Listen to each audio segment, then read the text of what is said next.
और जो ये कहता है कि क्या कहते हैं ये चीजें नहीं होती हैं, तो उससे पूछना कि क्या कहते हैं फिर आत्मा को कैसे स्वरूप मान सकते, आत्मा को तो वो कहेगा कि भगवान को दिखाओ, तो भैया क्या कहते हैं तो आत्मा को देख सकता है क्या, परमात्मा को?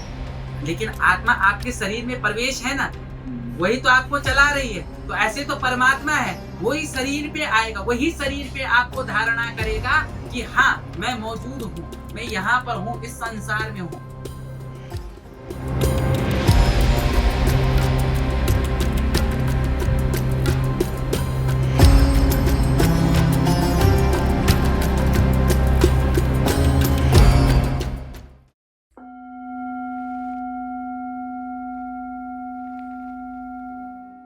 उत्तराखंड को देवभूमि कहा जाता है क्योंकि यहाँ पर 4 धाम विराजमान हैं, गंगोत्री, यमुनोत्री, बद्रीनाथ और केदारनाथ। परंतु उत्तराखंड को देवभूमि इसलिए भी कहा जाता है क्योंकि पौराणिक काल से यहाँ पे देवी देवताओं का पूजन प्रसिद्ध है।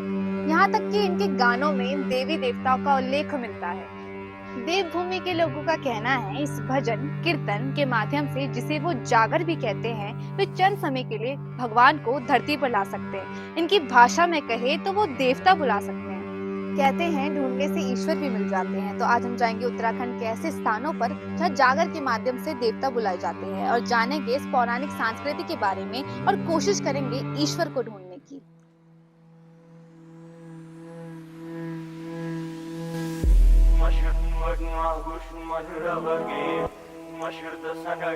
भगवान के तो ऐसे जैसे हमारी पृथ्वी ऐसे ना जाने कितनी पृथ्वी है। हम क्या कहते हैं सिर्फ 9 ग्रहों को देखते हैं, 9 मंडलों को देखते हैं, लेकिन पता नहीं कितने मंडल होंगे और भगवान के कहाँ भगवान के सिर्फ मस्तिष्क स्वरूप में एक उनकी कल्पना है। तो उस कल्पना में भगवान का विचरण करना ही देवों की भूमि कहा गया है। जागर मतलब जागृत करना, देवताओं की जागृति को ही जागर कहा गया है। जागृत महादेवी जब से एकदम कुरुष में देवी के भागवत में सीधा करा हुआ है कि भगवती को जागृत करो। हनुमान चालीसा क्यों पढ़ते हैं? हनुमान जी की शक्तियाँ याद दिलाने के लिए। भूल गए थे ना? ये हमारी संस्कृति है, पौराणिक है, ये पौराण से चलती आ रही, पुराणों से चलती आ रही। शक्तियाँ भूल गए थे, जामवंत ने उनको याद दिलाया। ऐसे भगवती भी है, उसको जागरण करने के लिए जागृत करेंगे तब होगी वो। और सच बोलो तो उस टाइम शरीर बॉडी तो हमारे रहते, परंतु जान किसी और की रहती। माना जाता है कि इस अनुष्ठान में देवता स्वयं उतरते हैं और माध्यम के शरीर में विराजमान होते हैं। उस समय उस व्यक्ति का कोई अपनी सेंस नहीं रहता। यहाँ पे माता रानी जब दिष्टा देती है तो कई लोग ये याद नहीं रहता कि हम पे टीका किसने लगाया, किस प्रकार शांत हुआ। मनुष्य से देवता बनने के बीच परिवर्तित होने के समय शरीर में कंपन आता है। माता जाती है तो उससे शरीर जैसा शरीर भारीपन होना, थकावट लगना, ये चीज थोड़ा होता है, लेकिन ये चीज भी ज्यादा नहीं होती है क्योंकि माता की ऐसी शक्ति है कि पता ही नहीं चलता। ऐसी अवस्था में अक्सर माध्यम भी चिल्लाते, गाते और नाचते देखे जा सकते हैं। स्वयं भगवती ने शिव जी को बोला था कि ऐसा यंत्र बनाओ कि जिस पे मैं नाच पाऊं। तो भगवान भोलेनाथ जी ने ढोल की उत्पत्ति की माता रानी के लिए। फील तब होता है जब मैं उसको बजाता हूँ, तब हमारे अंदर खुद ही एनर्जी हो जाती है कि हाँ भगवती की जो शक्तियाँ होती है वो हमारे अंदर भी प्रवेश कर देती कि तो मेरे लिए कहा। जागर में ढोल दमों की बहुत बड़ी भूमिका रहती है। पहाड़ों में अभी भी कई देवता है जो 10-11 बजे बाद होती है पूजा पाठ, लेकिन अब काम कुम तो इतना नहीं है, लोग पूजा पाठ ज्यादा करते हैं। तो उस समय पहाड़ में काम कुम होते थे तो रात को देव डोलियां नचाई जाती थी। तो उसमें एक विशेष रासु था जो इस तरह से बजता था।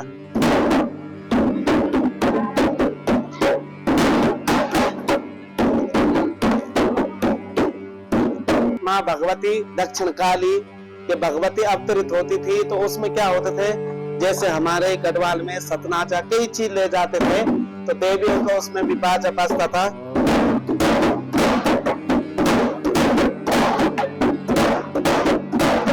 दिशा डांगुड़ी जिनको परी कहते हैं, इधर परी सब लोग समझ सकते हैं। तो जो बाजा था वो क्या है कि एक के बाद नाचती थी।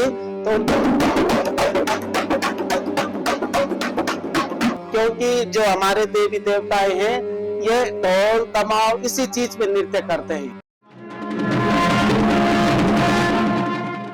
कई लोग बोलते हैं कि अब देवी देवता नहीं है जैसे पहले थे, तो जो लोग बोलते हैं कि देवी देवता नहीं है उनकी आस्था जगाने के लिए माता रानी चावल पे अंकुरित करती है कि अगर आप मानोगे तो भगवान कण कण में भी है, क्योंकि चावल एक निर्जीव है लेकिन माता उस पर भी जीवन डाल देती है कि लोग, तो इससे बड़ा चमत्कार क्या हो सकता है। चावल जिसके लिए बोलते हैं अक्षत्र, जिसका कोई क्षय ना हो, सबसे शुद्ध चावल माना जाता है। अक्षत्र एक ऐसी चीज है जो पिंड स्वरूप भी इस्तेमाल होता है, जो माथे पे भी सस्ता है, जो छाती में भी पिंड रूप में जाता है, जीवन के जन्म से लेकर मरण तक हमारे साथ रहता है।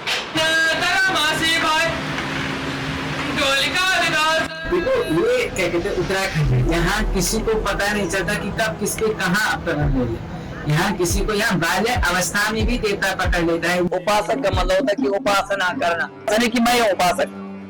यदि आप भी देवताओं की स्तुति करते हो, आप भी देवताओं को मनाते हो, माता रानी को मनाते हो, तो आप भी उपासक हो।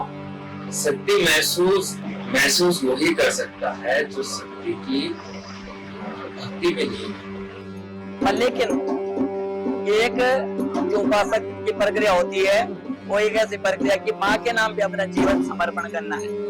ऐसा नहीं कि एक अकेला पशुआ मैं हूँगा, यहाँ 4 घर छोड़ के एक दूसरा पशुआ तैयार है। जैसे पशुआ पे देवी आती है वैसे माता रानी की डोली पे भी भगवती अवतरित होती है। मुझे लगभग आज जो दरबार से जुड़े हुए 5 से 6 साल यहाँ पर पूर्ण हो चुके हैं और मैं भगवती की डोली पिछले 3 या 4 सालों से मैं भगवती की डोली उठा रहा हूँ। देखिए आवाज तो निशब्द है, मतलब मैं बता नहीं सकता हूँ कि आवाज क्या रहता है। देखिए अभी हम जिस रूप में हम आपके सामने खड़े हैं, हम उस वक्त बिल्कुल ही उस चीज के अपोजिट करते हैं। तो क्या होता है जब तक उस टोली पे कंपन नहीं होता तब तक वो कुछ नहीं करती। जब टोली पे हलचल कंपन होता है तो खुद अपना आप ही नाच जाती है। तो इसमें माता के कई चमत्कार है। कभी कभी माता रानी का जो वेट होगा वो 20 किलो 30 किलो होता, और कभी कभी माता रानी का वेट कम से कम 1 क्विंटल हो जाता। माता रानी अगर किसी के जीवन में संकट आ रहा तो उसको कम कर सकती है, उसको टाल सकती है, पर लेकिन कई समस्याएं ऐसी है कि जो विधि का विधान है उसको झेलना पड़ता है। कि देवताओं की भी भाषा होती है। जैसे हम बोलते हैं आ से आम, ई से इमली, जो हमारे जैसे देसी लोग हैं वो क्या जानते हैं देव डोली, तो उसमें क्या होता है भाषा, जैसे 1 2, तो इसका मतलब है कि दोपाय संबंधित पुरुष संबंधित माता बोल रही, फिर 3 कर रही है 1 2 3, तो 3 में माता बोलती है कि त्रिया संबंधित, त्रिया में स्त्री आती है, माँ भगवती का दोष होगा वो चीज आती है। तो उसमें ये चीजें फिर पूछना पड़ता है कि इंसान के लिए बोल रहे कि देवी देवताओं के लिए, तो वो चीज माता इशारा करके बताती है। कभी कभी अगर समझ ना भी आए तो माता लिख के बताती। उत्तराखंड में माताएं अक्सर अपने बच्चों को देवता से डांट लगवाने का डर भी दिलाती है। क्यों?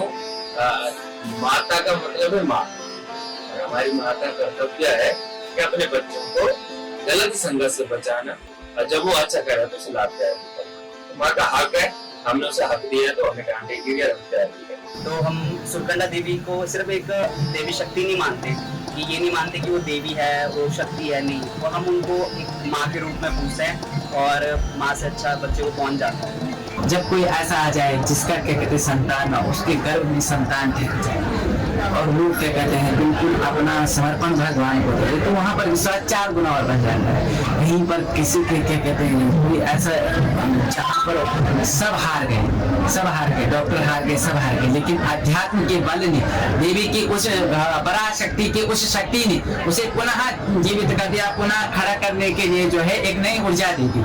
वहाँ पर और विश्वास अटूट बनता है।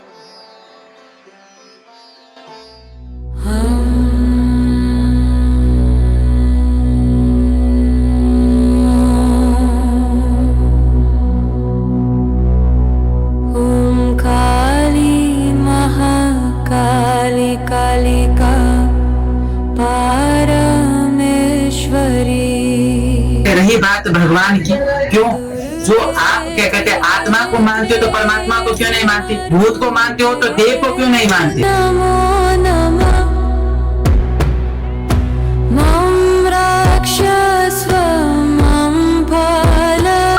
जागर की आप बात कर रहे हो तो जागर की जो परंपरा है हम गढ़वालियों को एक तरीके से वरदान है, आप मुझे बहुत समझ सकते हो।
माँ धारी देवी से ही चार धाम की जो यात्रा है रक्षापाल की देवी के रूप में जाना जाता है। अगर धारी देवी में थोड़ा छेड़छाड़ होती है तो बाबा केदार हो गया, जितने भी हमारे तीर्थ स्थल है वहाँ पे प्रलय आता है, तो कुछ ना कुछ कनेक्शन है। तो इसका मतलब यही है कि हाँ, देव शक्तियां हैं उत्तराखंड में।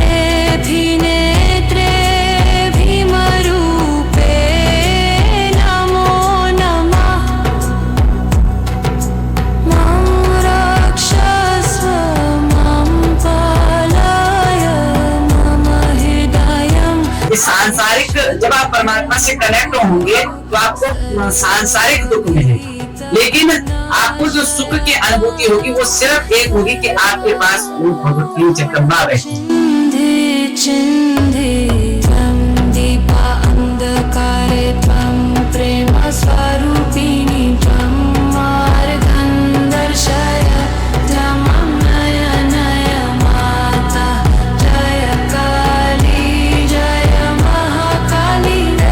बाकी ढूंढ कहने वालों को कहने रहने देते हम, हमें क्योंकि न उनसे असर फर्क पड़ेगा। क्यों? क्योंकि अगर हम भगवती के प्रति गलत होंगे, भगवती के नाम पे गलत होंगे, तो हमारा विनाश भगवती करेगी, कोई इंसान नहीं कर सकता।